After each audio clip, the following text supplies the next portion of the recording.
Hi, I'm John Henry, the Changeover Wizard at changeover.com. I wrote the book on changeover. You can find more information at pacmacbook.com. Digital indicators are cool.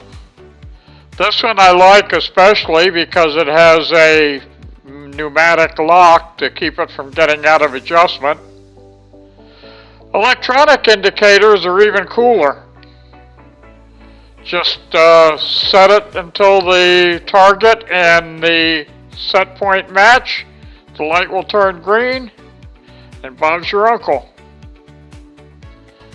But when you really want to get sophisticated, SIKO makes a nice servo-driven system. This can be mounted pretty much wherever you would mount the digital indicator.